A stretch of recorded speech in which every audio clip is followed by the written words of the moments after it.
குறைந்த விலை நிறைந்த தரம் தங்கள் தேவைகள் அனைத்தும் ஒரே இடத்தில் Jayachandran. Visit India's first walk-through tunnel aquarium, VGP Marine Kingdom, Chennai.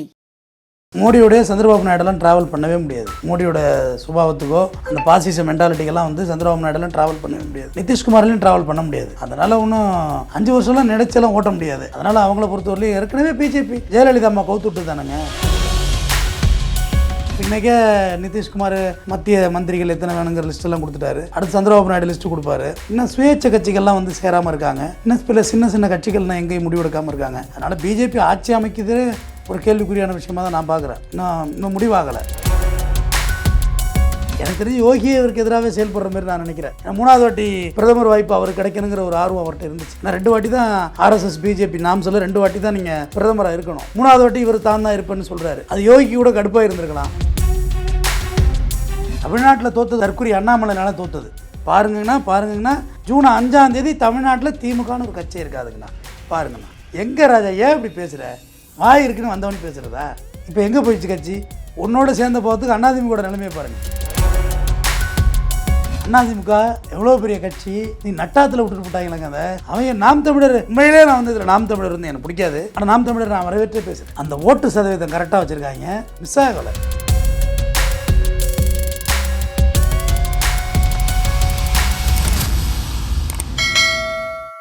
Sir வணக்கம் சார். வணக்கம் சார். எப்படி இருக்கீங்க சார்? அதாவது இப்போ தேர்தல் முடிவுலாம் வந்து ஓரளவுக்கு பேச்சுவார்த்தைகள் போயிட்டு இருந்தாலும் இன்னமும் ஒரு குளறுபடியாகவே இருக்குது. என்னன்னா சந்திரபாபு நாயுடு நிதிஷ்குமார் ரெட்டியை வச்சு தான் அடுத்தடுத்த கட்டம் வந்து எப்படி மூவ் ஆக போகுதுன்றது ஒரு தெளிவாகவே தெரிய வருது. அப்படி இருக்கும்போது இப்போ மீண்டும் மோடியோட ஆட்சி 5 வருஷம் தொடருமா அப்படிங்கிறது ஒரு கேள்விக்குறியாகவே இருக்குது சார். அப்படி பார்க்குறீங்க சார்? இப்போது இல்லை இப்போ நிதிஷ்குமார்கிட்ட வந்து இந்தியா கூட்டணியும் பேச்சுவார்த்தை நடத்திக்கிட்டு தான் இருக்காங்க. சந்திரபாபு நாயுடுத்தையும் பேச்சுவார்த்தை நடத்திக்கிட்டு தான் இருக்காங்க. அதனால் நிதிஷ்குமாரை பொறுத்தவரையும் உங்களுக்கு தெரியும், அவர் இப்போ தேர்தலுக்கு முன்னாடி தான் போய் பிஜேபியில் சேர்ந்தார். சந்திரபாபு நாயுடும் சேம் அதே தான், டிட்டோ தான். அதனால் அவங்களுக்கு வந்து மாநில அரசியலுக்காக வேண்டி வேணால் அவங்க வந்து பிஜேபியோடு இருக்கலாம். சந்திரபாபு நாயுடு ஏன்னா மாநில அரசு கெட்டு போயிடும். அதனால் வேணால் அவர் இருக்கலாம் மொழியே, மற்றபடி அவருக்கு அங்கே இருக்க உடன்பாடு இருக்காது. 2வது மோடியோடைய சந்திரபாபு நாயுடெல்லாம் ட்ராவல் பண்ணவே முடியாது. மோடியோட சுபாவத்துக்கோ அவருடைய குணாதிசயத்துக்கோ அவங்களுடைய அந்த பாசிச மென்டாலிட்டிக்கெல்லாம் வந்து சந்திரபாபு நாயுடெல்லாம் ட்ராவல் பண்ணவே முடியாது. நிதிஷ்குமார்லையும் ட்ராவல் பண்ண முடியாது. அதனால் அவங்கள பொறுத்தவரையிலும் ஏற்கனவே பிஜேபி ஜெயலலிதா அம்மா கவுத்துட்டு தானுங்க. வித்தின் டேஸில் கவுத்துட்டு போனாங்க. அதனால் ஒன்றும் 5 வருஷம்லாம் நினைச்செல்லாம் ஓட்ட முடியாது. இப்போ இன்றைக்கே நிதிஷ்குமார் மத்திய மந்திரிகள் எத்தனை வேணுங்கிற லிஸ்ட்டெல்லாம் கொடுத்துட்டாரு. அடுத்து சந்திரபாபு நாயுடு லிஸ்ட்டு கொடுப்பாரு. இன்னும் சுயேட்சை கட்சிகள்லாம் வந்து சேராமல் இருக்காங்க. இன்னும் சில கட்சிகள்லாம் எங்கேயும் முடிவெடுக்காமல் இருக்காங்க. அதனால் பிஜேபி ஆட்சி அமைக்குது ஒரு கேள்விக்குறியான விஷயமாக தான் நான் பார்க்குறேன். இன்னும் முடிவாகலை. முடிவானாலும் பலமான எதிர்கட்சியாக இந்தியா கூட்டணி இருக்குது சார். அதே மாதிரி கடந்த தேர்தல் வந்து பார்த்தீங்கன்னா கட்சியிலிருந்து விலைக்கு வாங்கப்பட்ட நிறைய பேரை வச்சு தான் வந்து பாஜக வந்து ஒரு வலுவான கூட்டணியை வந்து அமைச்சாங்க. வலுவான ஒரு 300க்கு மேற்பட்ட ஒரு இடத்த வந்து அவங்க வந்து பிடிச்சதுக்கான காரணமே காங்கிரஸ்ல இருந்தே ஒரு 2-3 பேரை வந்து விலைக்கு வாங்கி தான் அவங்க வந்து எல்லாரையும் இருக்கிறது அவங்க தான் விலைக்கு வாங்கி தான் பண்ணாங்க. அப்படி இருக்கும்போது அவங்களோட பேர் வந்து எந்த இடத்துலையுமே வந்து குறையவே இல்லை, ஓங்கிக்கிட்டு தான் இருந்துச்சு. அவங்க ஒரு வாய்ஸ் கொடுத்தாலே போதுமானதாக இருந்துச்சு. ஆனால் இப்போ அதே ஒரு டெக்னிக், அதே ஒரு தந்திரத்தை வந்து காங்கிரஸும் ஃபாலோ பண்ணுறதுக்கான வாய்ப்பு இருக்கா சார்? திருப்பி இவங்க சைட்லேருந்து ஒரு 2-3 பேரை வாங்கினாங்கன்னா ஸோ அந்த ஆட்சியவே முழுவதுமாக மாற்றுறதுக்கான வாய்ப்பு இருக்குமா சார்? இப்போது பாலிடிக்ஸை பொறுத்தவரையிலையும் எதிரி என்ன வெஃபன்ஸ் எடுக்கிறாலும் நம்மளும் அந்த வெஃபன்ஸ் எடுத்து தான் ஆகணும். இப்போ மோடி எந்த அளவுக்கு வேணுமோ கழுத்தரமாக இறங்கி ஆயுதத்தை எடுக்கிறதுக்கு தயாராக பண்ணார். ஏற்கனவே உத்தவ் தாக்கரே பால் தாக்கரோட பையனே சுற்றி விட்டு போனாரா இல்லையா ஷிண்டே வரைக்கும். அதனால் காங்கிரஸும் அந்த யுத்தி எடுத்து தானே ஆகணும். நீங்கள் நேர்மையாக என்னோட ஃபேராக சண்டை போட மாட்டீங்க, நான் மட்டும் உங்கள்கிட்ட நேர்மையாக சண்டை போடணுமா என்ன? அதெல்லாம் ஒன்றும் இல்லை. நீங்கள் என்ன வேலை காமிச்சாலும் அதை விட 2 மடங்கு காமிக்கணும், காட்டி ஆக வேண்டும். இல்லைன்னா அந்த பாஜகவை விரட்டி அடிக்க முடியாது. இதை விட வேறு சந்தர்ப்பமே கிடைக்காது. இது லாஸ்ட் சான்ஸ்னு சொல்லுவாங்கள்ல, நெக் ஆஃப் மூமெண்ட். ஒரே பால் 6 ரன்னு, ஒரே பால் 6 ரன்னு அடித்தே தான் ஆகணும். போனால் போல்டு, போனால் ஸ்டெம்பு கிரிட்டில் கேட்ச் ஆகிட்டு போட்டோம், தூக்கி அடிக்க வேண்டியது தான், வேறு வழி கிடையாது சார். அதே மாதிரி இப்போது உத்தரப்பிரதேச தான் ரொம்ப நம்பியிருந்தார் மோடி அவர்கள். ஆனால் அங்கே வந்து பார்த்தீங்கன்னா முழுவதுமாகவே சரிந்துருச்சு அவரோட கோட்டை. அந்த மக்கள் இப்போ உணர்ந்த தமிழ்நாடு பேர் நான் உத்தரப்பிரதேசத்தை பார்க்குறேன். தமிழ்நாடு இப்படி நம்ம பெரியார், அண்ணாதுரை, கலைஞர், இவங்களுடைய ஸ்டாலின், இவங்களுடைய வழிகளில் எவ்வளோ பகுத்தறிவு சிந்தனைகள் நம்மள்கிட்ட இருக்குது. அது ஊப்பிக்கு வந்துட்டு இப்போ உட்காந்து படம் ஓட்டிக்கிட்டு இருந்தாங்க இல்லையா, யோகியை வச்சு படம் ஓட்டிகிட்டு இருந்தாங்க. எனக்கு தெரிஞ்சு யோகியே இவருக்கு எதிராகவே செயல்படுற மாதிரி நான் நினைக்கிறேன். ஏன்னா 3வது வாட்டி பிரதமர் வாய்ப்பு அவருக்கு கிடைக்கணுங்கிற ஒரு ஆர்வம் அவர்கிட்ட இருந்துச்சு. ஏன்னா 2 வாட்டி தான் ஆர்எஸ்எஸ் பிஜேபி நாம் சொல்ல 2 வாட்டி தான் நீங்கள் பிரதமராக இருக்கணும். 3வது வாட்டி இவர் தான் இருப்பேன்னு சொல்கிறாரு. அது யோகிக்கு கூட கடுப்பாக இருந்திருக்கலாம். அந்த மக்களே புரிஞ்சுக்கிட்டாங்க இவங்கெல்லாம் வந்து சரி கிடையாது. ஏன்னா அந்த உதாரணத்துக்கு அந்த கடவுள் இந்த கடவுள் போய் கடைசியாக நான் தான் கடவுள்ன்ட்டார் மோடி. அதை ஊபி மக்கள்லாம் ஏற்றுக்க மாட்டாங்க. நான் கடவுள் அகம் பிரம்மாஸ்மி எல்லாம் அங்கே வேலைக்கு ஆகாது. ஏன்னா அந்த மக்கள் வந்து அதிகமான சிவ நம்பிக்கை உடையவங்கள், அதிகமான கடவுள்னால் சிவன்கிற ஒரு ஃப்ரேம் தான் அவங்களுக்கு, வேறு எதுவுமே தெரியாது. அவங்கள போய்ட்டு நீங்கள் தான் கடவுள்னா அவங்கள எப்படி சிவன் வடிவில் அவங்க எப்படி ஏற்றுப்பாங்க? பெரிய ரிலீஜனே நீங்கள் டச் பண்ணிட்டீங்க சார். அப்படி இருக்கும்போது இப்போது பாஜக அரசு வந்து தனிச்சையாக எந்த முடிவுமே எடுக்கிறதுக்கான வாய்ப்பு இனிமேல் இருக்குமா சார்? ஏன்னா இதுக்கு முன்னாடி வரைக்கும் அவங்க எடுத்தது தான் முடிவுன்ற மாதிரியான ஒரு போக்கிலே தான் போயிருப்பாங்க கடந்த 2 ஆட்சியிலையுமே. ஸோ ஆனால் இப்போ வந்து பார்த்தீங்கன்னா நெருக்கி வந்து காங்கிரஸ் அவர்களும் கிட்டத்தட்ட அந்த ஒரு தொகுதி வந்து 220 சம்திங் வச்சிருக்கின்றப்போ, ஸோ அவங்களால தனிச்சு எந்த முடிவு எடுக்கிறதுக்கான வாய்ப்பு இருக்குமா இதுக்கப்புறம்? முதல்ல வந்து பாஜக 2ல் 1 தொடர்ந்துச்சு. ஒரு விரல் தான் இருக்குது, 2ங்கிறீங்க. இதை தான் நீ தொடரணும். அதில் தான் இந்த எலக்ட்ரல் பாண்டெல்லாம் உள்ளே ஏற்றுனது. எவ்வளோ சீர்கேடை கொண்டு வந்துட்டாங்க. அரசியலமைப்பு சட்டத்தை பிடிச்சி பரட்டி போட்டாங்க, சிஆர்பிசியை பரட்டாங்க, ஐபிசியை பரட்டாங்க, பாரத் பீனல் கோடு, இந்திய தண்டனை சட்டம் கிடையாது, பாரத் பீனல் கோடு எல்லாத்தையும் மாற்றி கொண்டு வந்தாங்க. எலக்ட்ரல் பாண்டில் 8000 கோடி ரூபாய் அடித்தாங்க ஒரே இதில். எத்தனை போர்ட்டை விற்றாங்க, எத்தனை ரயில்வே விற்றுருக்காங்க, எத்தனை ஏர்ஃபோர்ஸை விற்றுருக்காங்க, எல்லாத்தையும் விற்று தான் இருக்காங்க. எல்ஐசி வரையும் விற்று தின்னுட்டாங்கல்ல. எஃப்டியில் கிடந்த பணம் எதில்? ஆர்பிஐலேருந்து எஃப்டியில் இருந்த பணத்தை எடுத்து தின்னாங்கல்ல. முடிஞ்சு போச்சு. இப்போ இனிமேல் அதை செய்ய முடியாது. எதிர்த்து குரல் இருக்கும். கூட்டணி இப்போ கை கொடுத்த கட்சிகளே எதிர்த்து கேள்வி கேட்க ஆரம்பிச்சிடுவாங்க. ஏன்னா பிச்சுக்கிட்ட ஆட்சி போயிடுங்கிறது தொட்டு ரொம்ப அடக்கி தான் வாசிக்கணும் இவங்களுக்கு. ஸோ அப்போ இந்த 5 வருட ஆட்சிங்கிறது முழுமையாக முடிவுக்கான வாய்ப்பு ஏதாவது இருக்குமா சார்? இப்போ வாய்ப்பே இல்லைன்னு சொல்லிட்டேன். முதல் இதிலே சொல்லிட்டு வாய்ப்பு இல்லை. இப்படி நடத்த முடியாதுங்க. தொங்கிக்கிட்டு கெஞ்சிக்கிட்டுலாம் நடத்தவே முடியாது. ஒரு சட்டமன்றத்தில் தொங்கும் ஆட்சி நடத்திடலாம். ஏன்னா ஒரு சின்ன ஸ்டேட்டு, ஒரு 234 தொகுதிக்குள்ளே உள்ள கேம் தான் நம்ம தமிழ்நாட்டுக்கு சொல்கிறேன். அதில் 1 or 2 எம்எல்ஏஸ் சுயேட்சையெல்லாம் விலைக்கு வாங்கி வச்சுக்குவாங்க. இல்லை சின்ன சின்ன பலவீனமான கட்சியெல்லாம் வந்துடும். மெஜாரிட்டி வந்து இருக்க மாதிரி பார்த்துப்பாங்க. அதோடு தான் எல்லா மாநில கட்சிகளும் மெஜாரிட்டி சீட்டு தன்னிட்ட வச்சுக்கிட்டு அப்புறம் தான் சீட்டை வெளில கொடுப்பாங்க. ஏன்னா தொங்கிடக்கூடாதுன்னு. தொங்குனா கூட நடத்திடலாங்க. சின்ன சின்ன பிரச்சனை வரும், சமாளிச்சிடலாம். ஆனால் பாராளுமன்றத்தை நடத்த முடியாது. ஒரு national wide Delhi to Kanyakumari நடத்த முடியுமா? ஏன்னா அவங்களோட படுதோல்வியை வந்து தமிழ்நாட்டில் பார்த்துட்டாங்க. அவங்களோட ஸ்ட்ராட்டஜி எதுவுமே செல்லுபடி ஆகலை. தமிழ்நாட்டில் தோற்றது கூட விடுங்க, அது தற்குறி அண்ணாமலைனால தோற்றது உண்மைதான். இல்லாட்டி இவ்வளோ படுமோசமாக போயிருந்திருக்காது. தற்குறித்தனமான பேச்சுகள், அந்த போலீஸ்காரனுக்கு உள்ள திமிரான பேச்சு, இதெல்லாம் இங்கே செல்லாதுங்க. இது அரசியலுங்கிறது ரொம்ப பக்குவம். ரொம்ப திட்டினா கூட வாங்கிட்டு தான் போகணும். அதுதான் பாலிடிக்ஸு. ஜனநாயக நாடு இல்லையா? சர்வாதிகாரி மாரி பேசினாப்புல அவர். எல்லாரையும் தூக்கி போட்டு பாருங்கண்ணா ஜூன் 5ஆம் தேதி தமிழ்நாட்டில் திமுகன்னு ஒரு கட்சி இருக்காதுங்கண்ணா, பாருங்கண்ணா. டெபாசிட் கூட வாங்காதுங்கண்ணா சொன்னார். எங்கே ராஜா ஏன் இப்படி பேசுகிற? வாய் இருக்குன்னு வந்தவனி பேசுகிறதா? இப்போ எங்கே போயிடுச்சு கட்சி? உன்னோட சேர்ந்த போகிறதுக்கு அண்ணாதிமுக நிலைமையை பாருங்கள். அவங்க நாம் தமிழர், உண்மையிலே நான் வந்து இதில் நாம் தமிழர் வந்து எனக்கு பிடிக்காது. ஏன்னா அவங்க சில பாலிசி எனக்கு டென்ஷன் ஆகும். ஆனால் நாம் தமிழர் நான் வரவேற்றே பேசுகிறேன். அந்த ஓட்டு சதவீதம் கரெக்டாக வச்சுருக்காங்க. அவங்க ஸ்ட்ராட்டஜி விட்டு எங்கேயுமே போகலை, மிஸ் ஆகலை. அதிமுக எவ்வளோ பெரிய கட்சி, எம்ஜிஆர் ஜெயலலிதா ஆடிப்பாடி வளர்த்த கழகம், நீ நட்டாத்தில் விட்டுட்டு போட்டாங்களேங்க. அதை 2014 தேர்தலில் வந்து பார்த்தீங்கன்னா 37 இடங்களில் வெற்றி பெற்ற ஒரு கட்சியானது இப்போது ஒரு இடங்களில் கூட வெற்றி பெறவில்லை அப்படிங்கிறது தான் ரொம்ப ஒரு வருத்தமான செயல் அப்படிங்கிறது தான் நிறைய பேர் சொல்லியிருந்தாங்க. 2014 37 தொகுதிகளில் வந்து முன்னிலையில் இருந்தாங்க. ஜெயலலிதா ஆட்சியில் இருக்கும் ஜெயலலிதா தான். அது அம்மா முன்னேற்ற கழகம், ஏடிஎம்கே, அம்மா திராவிட முன்னேற்ற கழகம். இப்போ இருக்குது யார்? எடப்பாடி திராவிட முன்னேற்ற கழகம். தலைமையை பார்க்கணுங்க. ஜெயலலிதாங்கிறவங்க வந்து கனிமொழி அக்கா கூட சொல்லியிருக்காங்க, ஜெயலலிதாவை எனக்கு பிடிக்கும், ஆளுமை பிடிக்குன்னு. எதிரிக்கும் பிடிக்கிற அளவுக்கு வாழ்ந்தவங்க தான் அவங்க. இப்படி கலைஞர் எல்லாருக்கும் பிடிக்குதோ அதுமாரி தான் ஜெயலலிதாவை. எம்ஜிஆர் எல்லாருக்கும் பிடிக்கும். பட் எடப்பாடி வந்து என்னை வந்து தலையில் தொப்பி வச்சுட்டு கண்ணாடி போட்டுவிட்டா நீ எடப்பாடி, நீ என்ன எம்ஜிஆரா? நீ யார் முதல்ல? நீ எல்லாம் ஏன் அவர் எப்பேற்பட்ட மனுஷன்? எம்ஜி ராமச்சந்திரன் எவ்வளோ பெரிய பிராண்டு. தொப்பி வச்சுட்டு இந்த பஞ்சு தொப்பி இருக்குல்ல, தலையில் வச்சு கண்ணாடி போட்டுட்டு ஈன்னு பல்ல காமிக்கிறாரு.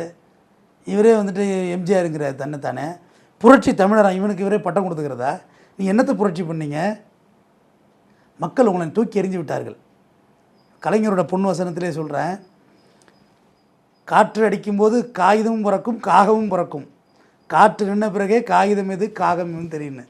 ஏன்னா காகத்தை காற்றுனாலும் பறந்துடும், காகிதம் காற்றுனா பறக்காது. எடப்பாடி பழனிசாமி ஒரு காகிதம், பறக்கலையே. இப்போ டெபாசிட் இருந்தில் உட்காந்துருக்கிறாரு. ஒரு 2ஆம் இடத்துல வந்து தோற்றுருந்தா கூட பரவாயில்லைங்க. பிஜேபி 2ஆம் இடத்துக்கு வந்துட்டுங்க. அந்த அவங்களுடைய வளர்ச்சி எனக்கு ரொம்ப வருத்தத்தை அளிக்கிறது, பிஜேபியின் வளர்ச்சி. சார் இதெல்லாம் தாண்டி இதை கடந்த ஒரு 2 நாளாக ஒரு சின்ன செய்தி வந்து கசந்துட்டே வருது. நிறையா பேர் வந்து பேசுறது என்னன்னா, ஒருவேளை திமுக அவர்கள் பாஜக கூட சேர்றதுக்கான வாய்ப்பு ஏதாவது இருக்கா அப்படிங்கிற மாதிரியானது.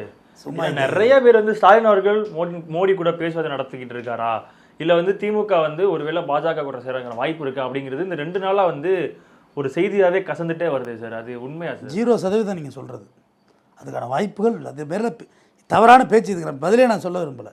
எப்படிங்க நம்மளோட நேர் எதிராக நின்றுக்கிட்டு இருக்கோங்க. அவங்களோட அரசியலே அதுதாங்க, தமிழ்நாட்டு அரசியலே அதுதான். பாஜகவோட போயிட்டால் இந்த ஒரு 2 வருஷம் 3 வருஷம் 4 வருஷம் அதுக்கு பிறகு யார்கிட்ட வந்து நிற்கிறதுங்க?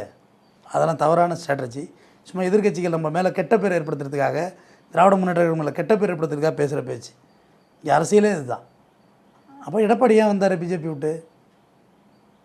அதுவே ஒரு பெரிய தவறான முடிவு சார். அதே மாதிரி இப்போது இந்திய தேர்தலில் காங்கிரஸ் பாஜகவான்றதை தாண்டி இப்போ தமிழ்நாட்டில் திமுக 40க்கு 40 எல்லா தொகுதிகளிலுமே வெற்றி பெற்று வச்சாங்க. ஏன்னா முக்கியமாக நம்ம பேசணும்னா இவர் அண்ணாமலை அவர்கள் வந்து கோயம்புத்தூரில் கண்டிப்பாக வெற்றி பெற்றுருவேன் நான் வந்து அப்படின்ற நிறைய உழைப்பு வந்து போட்டாங்க அந்த இடத்துல. அண்ணாமலை ஜெயிக்கிறதுக்கு அந்த கட்சி மொத்தமாக சேர்ந்து அந்த இடத்துல வந்து உழைச்சாங்க. ஆனால் அந்த இடத்துல இருந்து அவர் வந்து கீழே இறக்கி விடப்பட்டார். ஏன்னா லாஸ்ட் டைம் வந்து பார்த்தீங்கன்னா கமல்ஹாசன் நிற்கும் போது பாஜக வந்து அந்த இடத்துல ரொம்ப ஹெவியாக ஒர்க் பண்ணி வானதி அவர்கள் வந்து வின் பண்ண வச்சாங்க எம்எல்ஏ எலெக்ஷனுக்கு. ஆனால் அந்த ஒரு எஃபர்ட் ஏன் வந்து அண்ணாமலை கொடுக்கல, இல்லை அண்ணாமலைக்கு அந்த போட்ட எஃபர்ட்டையும் தாண்டி திமுக ஜெயிச்சிருச்சா அப்படிங்கிறத ஒரு கேள்வி. அண்ணாமலை ஏன் எஃபர்ட்டு போடலங்க? எவ்வளோ பணத்தை இறக்குனாங்க, என்ன விளையாட்டாங்க? நயினார் நாகேந்திரனே ஒரு ரயில்வே ஸ்டேஷனில் மாட்டுது இவ்வளோ இப்படி பணம்னா அண்ணாமலை விடுங்க. நயினார் நாகேந்திரன் நிலைமை என்ன சொல்கிறீங்க? பொன் ராதாகிருஷ்ணன் நிலைமை என்ன சொல்கிறீங்க? அண்ணாமலை விடுங்க. அது நேற்று வந்து குட்டி அதை விட்டு தள்ளுங்க. பழைய குள்ளா இருக்குல்ல, யார்? பொன் ராதாகிருஷ்ணன், நயினார் நாகேந்திரன், இவங்க ஏங்க மோடியும் தமிழ்நாட்டிலலாம் தோற்று தாங்க போவார். நீங்கள் என்னங்க காமெடி பண்ணிகிட்டு இருக்கீங்க? அவ்வளோ தமிழ்நாட்டு மக்களை அவ்வளோ இழிச்சாவே நினச்சிக்கிட்டு இருக்காங்களா? அண்ணாமலை இப்போ நான் கூட தான் ஒரு டெபாசிட் கட்டிட்டு சொல்லுவேன் ஜெயிச்சிருவேன்னு. நீங்களும் அப்படி தானே சொல்லுவீங்க? பரீட்சை எழுதுகிற எல்லாரும் என்ன சொல்லுவான்? நான் பாஸ் ஆகிடுவேன் டாடி, டோன்ட் வரி டாடிம்பான். எழுதின நாய்க்கு தான் தெரியும் என்ன மார்க் வரும்னு. எழுதினாலும் உட்காந்து அவனுக்கு தான் தெரியும் நம்ம பாஸ் ஆகாமல் ஃபெயில் ஆகும் பண்ணு. ரிசல்ட் வர அன்றைக்கி எல்லோரும் டென்ஷனாக இருப்பான், இவன் மட்டும் கூலாக இருப்பான். ஏன்னா இவனுக்கு தெரியும் நம்ம ஃபெயில் ஆகிடுவோம்னு. ஃபஸ்ட்டு மார்க் எடுக்கிறதுல 1 மார்க் 2 மார்க் வித்தியாசத்தில் இருக்கவன் தான் ப்ரெஷர் ஏறி இருப்பான். இந்த எலெக்ஷனில் ஃபுல் ப்ரெஷர் ஆனது வந்து டிஎம்கேக்கு தான் ஃபுல் ப்ரெஷர். ஏன்னா 3 வருஷம் எலெக்ஷன் நான் இருக்காங்க. ஒரு சீட்டு நான் முதல் நாள் ஜெயா டிவிலே உட்காந்து சொல்லிட்டு வந்தேன், ஒரு சீட்டு நீங்கள் ஜெயிச்சிருங்க. நான் கட்சியும் பேசலை, திமுகவும் பேசலை, எதுவும் பேசலை, அரசியலே பேசலை, வக்கீல் தொழிலை பார்த்துட்டு நான் பாட்டு ஊரை பார்த்து போயிடுறேன் அப்படின்னு சொன்னேன். சவால் விடுனேன். முதல் நாள் சாயந்தரம் 7 மணிக்கு லைவில் அவங்க செய்தி தொடர்பாளரே இருக்காங்க. 20 தொகுதி ஜெயிக்கும் அப்படின்னு. என்ன 20 தொகுதி ஜெயிக்கும்? 40 தொகுதி ஜெயிக்கும். அந்த ப்ரெஷர் திமுகவுக்கு இருந்துச்சு. என்ன ப்ரெஷர்னா ஓட்டு சதவீதம் லேக்ஸில் போயிருக்கு பாருங்க. இப்போ டிஃப்ரென்ஸ் வந்து 2 தொகுதி மட்டும்தான் தள்ளாட போட்டு டைட்டாக வந்து நின்றுச்சு. அது விஜயகாந்த் கூட்டணி தொட்டு கொஞ்சம் மானம் தப்பிச்சுது அவங்களுக்கு. விஜயபிரபாகரன் அதெல்லாம் சொல்லக்கூடாது. 7 வயசு பையன், கல்யாணம் ஆகாதவர், ஃபஸ்ட்டு தேர்தலை சந்திக்கிறாரு. அவங்க அப்பா இல்லை. நான் வந்து அதெல்லாம் வந்து நான் வரவேற்கணும். நம்மள மாதிரி யங்ஸ்டர் சேர்ந்த இடம் சரியில்லை. சுயேட்சை இருந்தாலும் அவர் ஜெயிப்பார். சுயேட்சை கண்டிப்பாக ஜெயிச்சிருப்பார், உறுதியாக ஜெயிச்சிருப்பார். முதல் தேர்தலில் இவ்வளோ ஒரு வாக்கு அப்படிங்கிறது அவர் விழுந்தது அவங்க அப்பா விழுந்த ஓட்டுது அவ்வளோதான். சுயேட்சை இருந்தாலும் ஜெயிச்சிருப்பார். அடுத்தது அன்புமணி ராமதாஸ், அதாவது சௌமியா அன்புமணி, அவங்க வந்து சுயேட்சை இருந்தாலும் அவளை ஓட்டு வாங்குவாங்க. ஜாதி அது தருமபுரி உங்களுக்கு தெரியும். அது ஃபுல்லாக வன்னியரோட கோட்டை, கண்ணை மூடிட்டு ஓட்டு போடுவாங்க. இப்போ அதுலேயும் வந்துச்சு பெரிய ஓட்டை, ஓகேவா? அவங்க கண்ணை மூடிட்டு ஓட்டு போடுவாங்க. அடுத்தது அந்த மகள்கள் 3 பேரை இறக்கி பிரச்சாரம் பண்ணார். அன்புமணி தொகுதிக்கு போகல, அதிகமாக மூஞ்ச காட்டலை. காமிச்சிருந்தா இன்னும் ஓட்டு கீழே விழுந்துருக்கும். ஏன்னா அவர் மேலே ஒரு நல்ல அபிப்பிராயம்லாம் போயிட்டு, எனக்கெல்லாம் ஒரு காலத்தில் அவர் மேலே நல்ல அபிப்பிராயம் இருந்துச்சு. அவர் மேலே ஒரு சாஃப்ட் கார்னர். ஸோ எஜுகேஷனாக இருக்கார், வாய்ஸ்டாக திங்க் பண்ணுறாருன்னு. எடப்பாடிக்கு பொருளாதாரம்னா என்னென்னு தெரியுமா? அப்படின்னு காலை மடக்கி போட்டு ஒரு வீடியோ பேசினார். அடுத்த வாட்டி அவங்களோட கூட்டணி அதெல்லாம் முடிஞ்சு போச்சு. பிஜேபியை திருப்பி போய் கூட்டணி. இது என்ன இது என்ன அரசியல் ஸ்டாண்ட் இது சார்? அதே மாதிரி சார் இப்போ பாஜகவில் வந்து இது வரைக்கும் அண்ணாமலை வந்து தலைவராக இருந்தார். ஆனால் அவரும் தோத்துட்டாரு. வெளியே இருந்து அவரோட பதவி ராஜினாமா பண்ணிட்டு இப்போ தமிழிசை வந்து போட்டி நின்றாங்க. அவங்களும் தோத்து போயிட்டாங்க. இப்போ பாஜகவுக்கு தமிழ்நாட்டில் யார் தான் சார் அடுத்த தலைவராக ஆகிறதுக்கான வாய்ப்பு இருக்கும்? ஏன் அண்ணாமலை இருக்காரு? என்ன பிரியாணி பாதி தானே போட்டிருக்காங்க, இன்னும் பாதி இருக்குல்ல. 2026 இருக்க அரிசி வந்துக்கிட்டே இருக்கும். அண்ணாமலை வெட்டி உள்ளே போட்டு கறி ஆக்கிடுவாங்க, குழம்பு வச்சுருவாங்க. அப்படி தானே போட்டு மீம்ஸை போட்டு அல்றாங்கண்ணா. எப்பா தாங்கலை. பிரியாணி எல்லாம் போட்டு அண்ணாமலை போட்டிருக்காங்க. ட்ரேவில் ஒரு அண்ணாமலை பிரியாணி அப்படின்னு வருது. அதனால் இவர் அண்ணாமலைக்கு பொறுப்பு கொடுப்பாங்க, மத்திய அமைச்சர் கொடுப்பாங்க. முதல்ல ஆட்சி அமையட்டும். ஏன் அவசரப்படுறீங்க? அதுக்குள்ளே ஆட்சி அமையட்டும். கவர்னர் கொடுப்பாங்க. டுமிலிசை பாவம் அது அக்கா, அதை தூக்கி போட்டு வெயிலில் போட்டு வறுத்து உன்னைய பாரு நான் எம்பி ஆக்குறேன் பாருன்னு. அது என்ன பாவம் அதெல்லாம். அந்த அக்கா நல்ல டைப், இயல்பாக நல்ல குணம் வாய்ந்தவங்க. அதெல்லாம் எது கவர்னர் விட்டு இறக்கி விட்டு கொண்டாந்து ரோட்டில் தெருவாக விட்டு வெயிலில் அலைய போட்டு அவங்கள ஜெயிக்க முடியுமாங்க? தமிழச்சி தங்கப்பாண்டியன் என்ன பெரிய வாய்ஸு. இந்த மீம்ஸ் போட்டவன் திமுக தோத்துருனவெல்லாம் எங்கே ஒருத்தரையும் காணோம். 2 நாளாக செல்ஃபோன் பக்கமே ஆளுகளே காணோம். எல்லாம் இப்போ ஒழிஞ்சிட்டாங்க. 200 ஊப்பி அவன்டா 200 மாரடிக்கிறேன். என்ன பார்த்தாங்க 200 ஊப்பி என்னெல்லாம் 200 இல்லாமல் தான் இங்கே உட்காந்துருக்காங்க. எல்லாத்தையும் எழுதி பார்த்தாங்க, ஒன்றுக்கும் வேலையாகலை. இன்னும் கடைசியாக அண்ணாமலைகிட்ட பின்னாடி போய் நிற்கிது. சார் அதே மாதிரி சார் ஒரு பக்கம் திமுக வெற்றி அடைந்திருந்தாலும் ஓட்டு சதவீதம் வந்து குறைவாக இருக்குது அப்படிங்கிறது ஒரு இதாகவே இருக்குது சார். ஏன்னா லாஸ்ட் டைமோட இந்த தடவை வந்து ஓட்டு சதவீதம் வந்து குறைவு 25% தான் வாங்கியிருக்காங்க அப்படிங்கிறது ஒரு நெருடலாகவே இருக்குது திமுக சைடில் இருக்க எல்லாருக்குமே. என்னன்னா இந்த 3 வருஷத்தில் ஒரு சில சிக்கல்கள் வந்து சந்திச்சிருக்காங்க. நிறைய பேர் வந்து கிரிட்டிக்ஸ் பண்ணியிருக்காங்க. அதனால தான் ஓட்டு சதவீதம் இறங்கியிருக்கா? இந்த ஓட்டு சதவீதம் இறங்குனது அப்படிங்கிறது 2026க்கு வந்து ஏதாவது பாதிப்பை ஏற்படுத்துமா அப்படிங்கிறது ஒரு கேள்வியாக இருக்குது சார். பேச்சே இல்லை தம்பி. 2026 சிஎம் மரியாதைக்குரிய முத்துவேல் கருணாநிதி ஸ்டாலின் தான் எழுதி வச்சுங்க. என் நாக்கு பழிச்சதாகவே இருக்கட்டும். மக்கள் மத்தியில் மக்கள் தலைவராக ஸ்டாலின் இருக்கிறார். எதிர்கட்சிங்கிறதே இருக்காது. 2026 இருக்காது. தெரிஞ்சு போச்சு தம்பி. 10 தேர்தலில் தொடர்ச்சியாக ஒருத்தர் தோத்துட்டே வர்றாரு. அப்படி பார்த்தா நீங்கள் இந்த தேர்தலில் ஒரு சீட்டு ஜெயிச்சிருந்தா கூட நீங்கள் சொல்கிறத நான் ஏற்றிருப்பேன். ஓட்டு வந்து ஒரு நிமிஷம் இருங்க. ஓட்டு நாம் தமிழருக்கு ஏறி இருக்கு, பாஜகவுக்கு ஏறி இருக்கு. அப்போ இதெல்லாம் யாரோட ஓட்டு? இங்கே உள்ள ஓட்டு தானே. அதுதான் சார். என்னன்னா ஏன் திமுகவுக்கு விழுந்துட்டு இருந்த ஓட்டு வந்து இப்போ பாஜகவுக்கும் நாம் தமிழருக்கும் ஏறி இருக்கு? ஏன்னா அவங்க 2 பேரோட ஓட்டுமே வந்து ஃபர்ஸ்ட் டைம் திமுகவோட ஓட்டெல்லாம் பிரியலாங்க. திமுக ஓட்டு திமுக தான் இருக்குது. ஃபர்ஸ்ட் டைம் ஓட்டர்ஸ் பிஜேபிக்கும் நாம் தமிழருக்கும் போட்டிருக்காங்க. முதல் வாக்காளர் இருக்காங்கல்ல, அவங்க வாக்களித்திருக்காங்க, நான் இல்லைன்னு சொல்லலை. ஆனால் அதுலேயும் பாதி எங்களுக்கு விழுந்திருக்கு. காரணம் உதயநிதியை நாங்கள் ஃபீல்டில் இருக்கிறத விட்டு பாதி வாக்குகள் நாங்கள் வாங்கியிருக்கோம்.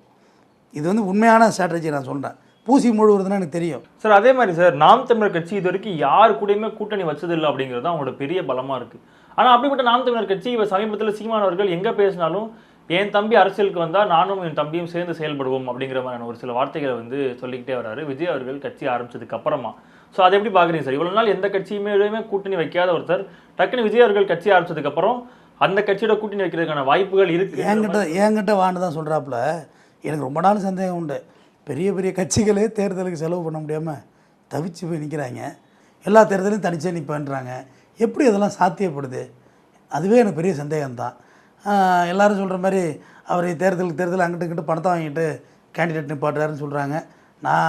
மக்கள் நிறையா வாக்களிச்சிருக்காங்க, அதை நான் கொச்சைப்படுத்த விரும்பலை. ஆனாலும் விஜய் வந்தாக்க விஜய் வந்து தன்னைட்டு சேரணும்னு தான் அவர் சொல்கிறாரு. இவர் போய் சேரணும்னு சொல்லலையே. கூட்டணி இப்போ தான் அவர் கூப்பிட்றாரு, யார் வேணுமோ கூட்டணி வாங்க, ஆனால் நான் தான் தலைவனாக இருப்பேன்னு சீமானோட ஸ்ட்ராட்டஜி அது விஜய் தான் முடிவெடுக்கணும். ஸோ அப்போ 2026 தேர்தல் அப்படிங்கிறது திமுகவுக்கு எந்த அளவுக்கு ஒரு சாதகமாக இருக்கும் சார்? ஏன்னா விஜய் அவர்கள் வந்தாருன்னா அந்த ஒரு வாக்கு சதவீதமும் பிரியும். ஆல்ரெடி நாம் தமிழர் கட்சிக்கு பாஜகவுக்கு ஒரு வாக்கு சதவீதம் பிரிஞ்சிருச்சு. இப்போ 25 இருக்குன்றது அதுலேருந்து ஒரு சில சதவீதம் குறையும் போது 20 இருக்க அதிமுகவோடது ஏறுச்சுன்னா அப்போ ஆட்சி மாறுறதுக்கான வாய்ப்பு இருக்கும்ல சார்? விஜய் ஒரு தேர்தலை சந்திக்கட்டும், அப்புறம் தான் அதை பேச முடியும். ஏன்னா விஜயகாந்தைங்க படுதோல்வி அடைஞ்சு போயிட்டார். சிவாஜி கணேசன் தோற்றுருக்காரு, பாக்கியராஜ் தோற்றுருக்காரு, டி ராஜேந்தர் தோற்றுருக்காரு. சொல்லுங்கள், அப்படியே எல்லா சினிமா நடிகரும் ஜெயிச்சிட முடியாது. இப்போ எலெக்ஷனை சந்திக்கணும். விசில் அடித்து எல்லோரும் ஓட்டு போட மாட்டாங்க. நீங்கள் அது மாதிரிலாம் தெரிஞ்சுக்க மாட்டீங்க. இந்த முக்கத்தில் யோகி பாப்பா கொண்டு வாங்களேன், டிராஃபிக் ஜாம் ஆகிடும். ஆனால் யோகி பாப்பா எலெக்ஷன்னா ஓட்டு போடுவாங்களா? அது ரஜினிக்கு தெரிஞ்சு தான் நிற்கலை. ரஜினி நின்றுதார படுதோல்வி எடுத்துட்டு பேர் தெருவில் எடுத்து விட்ருப்பாங்க, ஓட்டு போட மாட்டாங்க. பாலிடிக்ஸ் நீங்கள் நினைக்கிற மாதிரி அவ்வளோ ஈஸியான விஷயமே கிடையாது, நிறைய விஷயம் இருக்குது. வரட்டும், விஜய் வர்றது வந்து நம்ம யாரும் மறுத்து தப்பு சொல்ல, வரட்டும், நல்லது செய்யட்டும், யார் வேணுமோ நல்லது செய்யட்டும். ஆனால் இந்த ஸ்டாண்டு தெளிவாக இருக்கணும், அது எல்லாமே கிளிக் ஆகணும், நேர காலம் கிளிக் ஆகணும். திமுகங்கிற மாபெரும் சக்தி இந்தண்டையில் தலைவர் பொறுப்பு ஏற்றதுலேருந்து இன்ன வரைக்கும் ஒரு தோல்வியை சந்திக்காத ஒரு தலைவராக ஸ்டாலின் இருக்கிறாரு. எனக்கு கற்பனை பண்ணி பாருங்கள். இங்கிட்ட அதிமுகங்கிற கட்சி அட்ரஸ் அற்று போச்சு, அத்து போச்சு, அது ஒன்றுமே இல்லை, அவ்வளோதான். கட்சியில் 3 வாட்டி முதலமைச்சராக இருந்தவர் போய் பிஜேபியில் நின்று சீட்டில் நிற்கிறாரு. தான் சின்னம்மாவை தூக்கிட்ட உள்ளே வச்சுட்டாங்க, தான் சின்னம்மாவை எல்லாம் பண்ணிட்டாங்க அப்படின்னு சொன்ன டிடிவி தினகரன் பிஜேபியில் சீட்டு வாங்கி நிற்கிறார். யார் உன் தோல்விக்கு காரணமோ, யார் உன் அவமானத்துக்கெல்லாம் காரணமோ அவங்க கூட போய் கூட்டணி வச்சு நிற்கிறாரு. யாரை நீ வளர்த்தியோ தங்க தமிழ் சொல்லிட்டு நீ தோக்குற. நினச்சி பாருங்கள், இந்த விஷயங்களெல்லாம் சின்ன கால்குலேஷன் பண்ணி பாருங்கள், தலை சுற்றி இருந்துருங்க. சின்னம்மான்னு காலில் விழுந்து கூவாத்தூரில் குப்பரை அடித்து அந்த அந்த அந்த அந்த பொம்பளை வேறு என்ன தப்பு செஞ்சுது? சசிகலா வேறு என்ன தப்பு செஞ்சாங்க? எடப்பாடி தன்னோட நிலைப்பாடை மாற்றிக்கவே இல்லை. கொஞ்சம் மாற்றினா கூட ஒரு எதிர்க்கட்சி அந்தஸ்துக்காவது வரும், அந்த நிலைப்பாடை மாற்றிக்கல, ரொம்ப வன்மமாக இருக்கிறாரு. இப்போ எடப்பாடி கட்சிக்குள்ளேயே கை ஓங்கிட்டு நீங்கள் தலைவனுக்கே சரி கிடையாதுன்னு எஸ்பி வேலுமணிலாம் கையை தூக்கிட்டார், அவர் சிவி சண்முகம்லாம். ஏன்னா கட்சி பாழாக போகிறத ஒத்துக்க மாட்டாங்க, கட்சி அழியுது. சசிகலா கூட எனக்கு சொல்லியிருக்காங்களே, இந்த மாதிரி போட்டு கட்சி அழிக்கிறதுக்கு அப்படி பண்ணி வச்சுருக்கீங்கன்னு. அதனால் அவங்களுக்குள்ளே என்ன ஸ்டாண்டுன்னு பார்ப்போம். திமுகவுக்கு பிரகாசமான வெற்றி இருக்குது, இந்த தேர்தல் அது ஒரு உதாரணம். ஓகே சார், தேங்க்யூ சார், நன்றி சார். குறைந்த விலை நிறைந்த தரம், தங்கள் தேவைகள் அனைத்தும் ஒரே இடத்தில். Jayachandran. Visit India's first walk-through tunnel aquarium, VGP Marine Kingdom, Chennai.